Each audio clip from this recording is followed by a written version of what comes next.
As a child, I was fascinated with deep wells.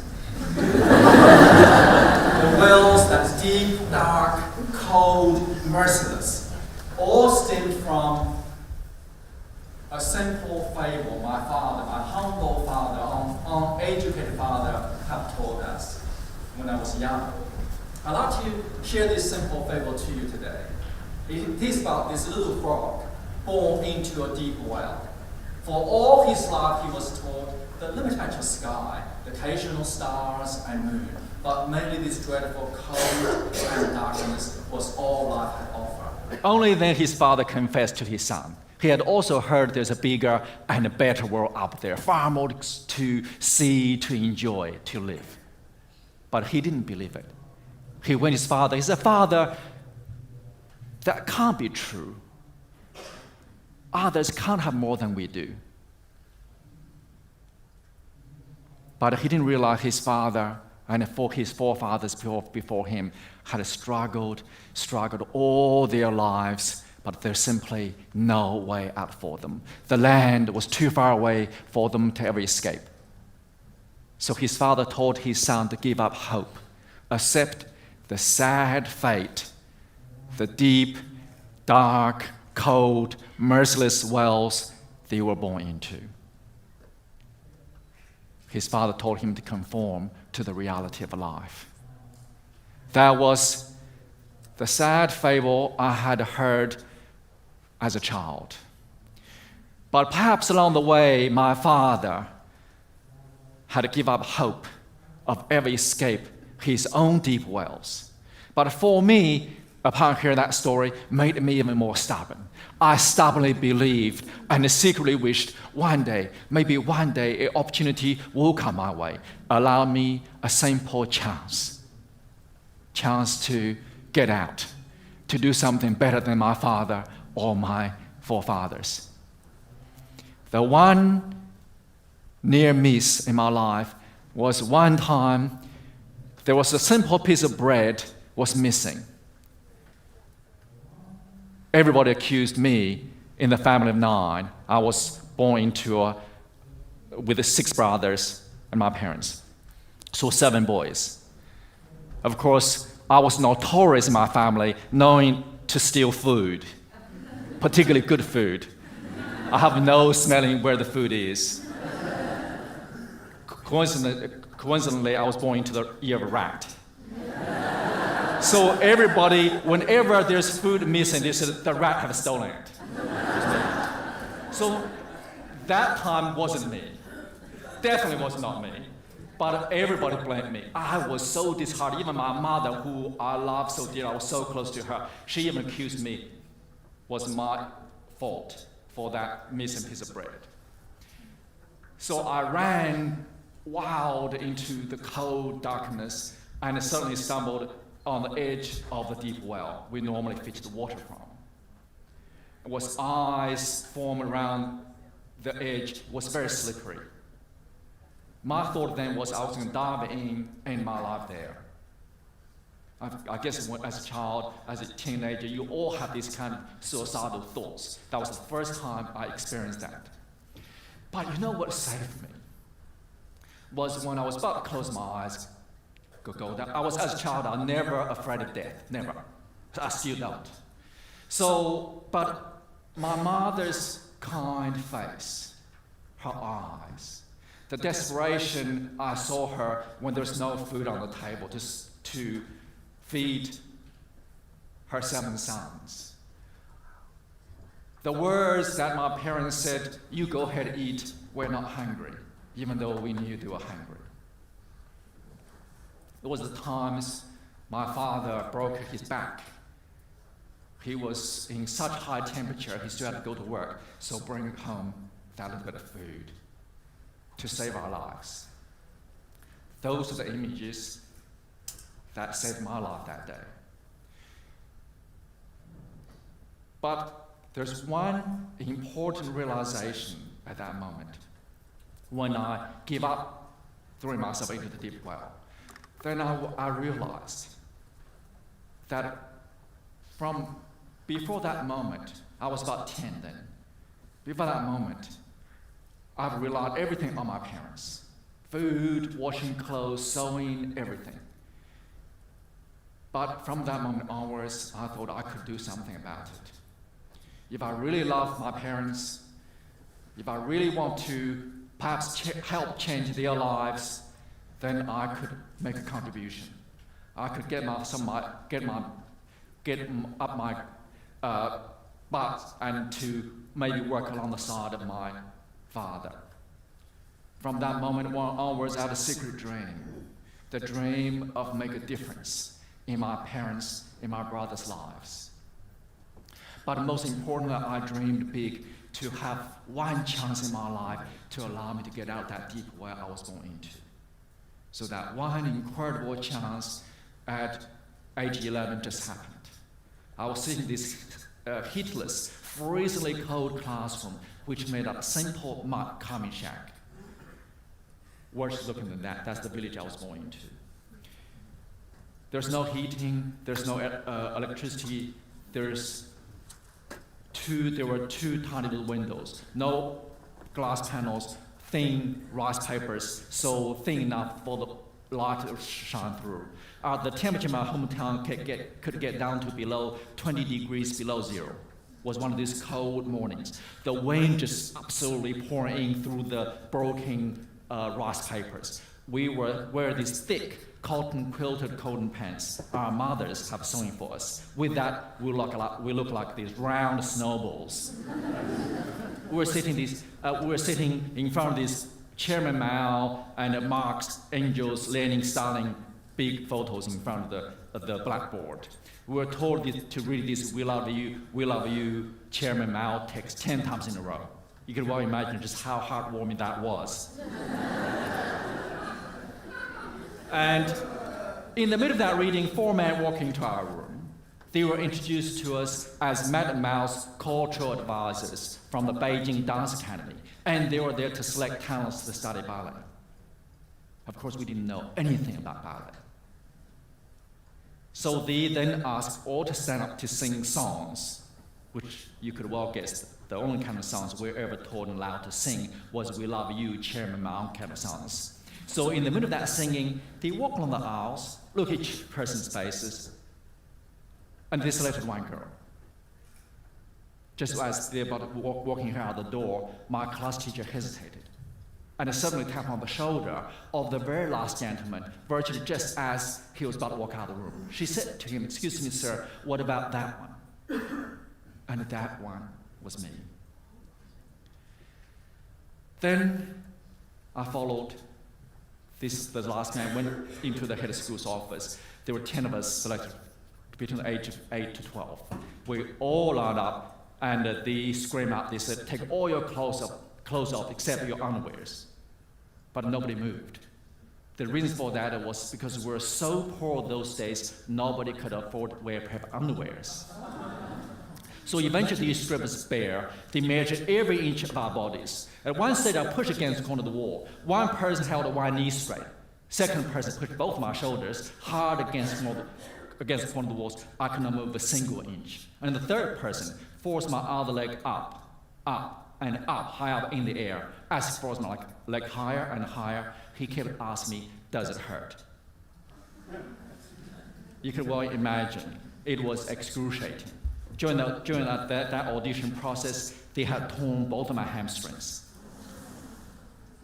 But stubbornly, I kept smiling, shook my head, and said, "No, didn't hurt." I realized then, if I screamed out with pain that moment, which I desperately wanted to do, but if I had done so, that one, possibly only opportunity in my life would have taken away from me, may never have such a chance to return. And eventually they went through that commune, county, city, provincial, national level, all across China. They searched and searched. They went through millions of kids across China. They only selected 44. I was one of the lucky 44 kids being chosen. Had to leave my beloved mother, father, their love, the comfort of my home behind to strike out on my own. That day started this enchanted, amazing journey. Even though I did not know about ballet, but one thing I knew from that moment onwards, I could have enough food to eat. And perhaps a chance for me to do good in whatever I did, be able to come back and help the rest of my family, to be able to get them out of that deep well. I trained in Beijing for 7 long years, and only allowed to see them once a year. You'd be surprised to hear this. I was hopeless at the beginning. I hated ballet with passion, absolute passion. But eventually, I learned to love ballet. Not only learned to love ballet, I also discovered my passion for it. We started from 5:30 in the morning all the way until 9 o'clock at night. 6 days a week we trained. At the beginning, I was so weak. Every time I tried to leap in the air, some of the teachers were laughing from my face. They would describe my legs as overcooked spaghetti with no strength. I'd like to show you a second slide. That was me years later. So eventually, through the 7 years of hard training, which eventually I had to work really hard to become good at it. And that was who I eventually transformed. I was quoted by the New York Times at Onstage as one of the top 10 dancers in the world. Now, I will skip the second near miss in my life, but the third one was when I went to America on the first scholarship from the cultural field from China under Mao. I was held against my will, being locked up inside the Chinese consulate in Houston for over 21 hours. When the 4 highly trained Chinese guards dragged me away, I truly thought that was the end of my life. When the guards slammed the door in front of my face, locked me up, they said, "We're going to kill these bastards tonight." If it wasn't for sheer miracle, if it wasn't for Barbara Bush at the time, who was on the board of the Houston Ballet, my life would end that night. I was a Chinese citizen. I was on the Chinese territory that night. But what is incredible was, that was the night I was forced to dig deep, ask myself hard-to-answer questions, to be able to understand my true self, just what I want out of life, and to, along the way, not to lose that integrity, self-belief, and respect in oneself. So I didn't give in to their demand, even knew if I refused, they would kill me that night. But when you have come back from almost dead, when you have come back from, have given up all hope in life, then once you gained a second chance, like I did, eventually allowed freedom to do whatever I wanted to do, is an amazing realization. Makes you treasure, value every single minute of your life, and makes you realize just what is important. So from that moment onwards, I promised myself I would never waste the rare opportunity, the freedom of life that I was awarded to, I was given. And I want to strive to make the biggest possible difference I could make it in other people's lives. So eventually I went on to have an incredible career, including dancing with some of the top ballet companies. And eventually I met an Australian girl, Cunxin born girl, when I was dancing in London. And eventually we danced together as dance partners. And she was the connection for me to come back to Australia. And now I've taken another major change in my life. After finishing my dancing career with the Australian Ballet, then I went into finances and built up this wonderful business. But then I felt in my heart there's a strong calling for me to come back to the dance world to make a difference in the new generation of dancers. So I'm now the new artistic director of the Queensland Ballet, and my aspiration is to make Queensland Ballet one of the global powerhouse ballet companies, to bring a new generation of dancers to the international standard in Queensland. And looking back at my life, even though I wrote my book, which is sold in over 20 countries, become an international bestseller. It's currently, I think it's in the 46th reprint or something like that. And a movie was made based on my life. But looking back at my life, if I have to trace back the cause, the root of my success,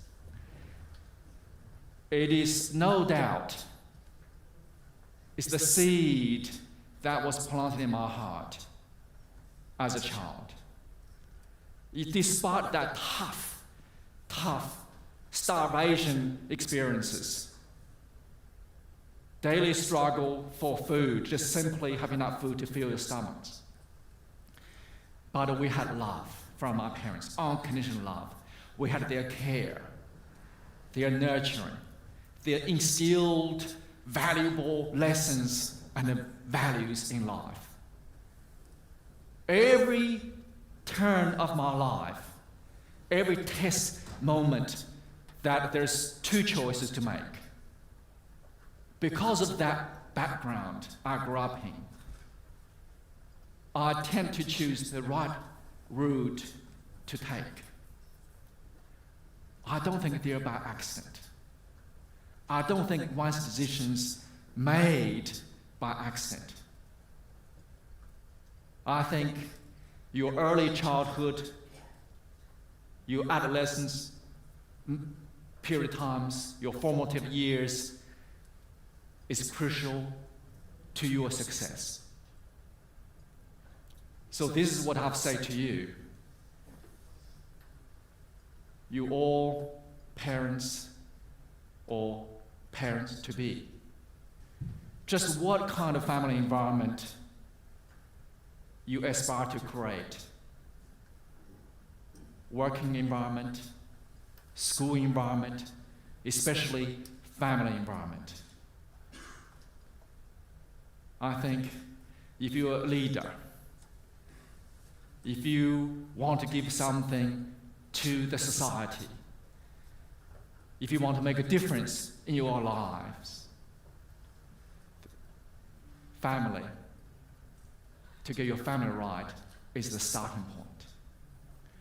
That's the bedrock of any fabulous, wonderful society.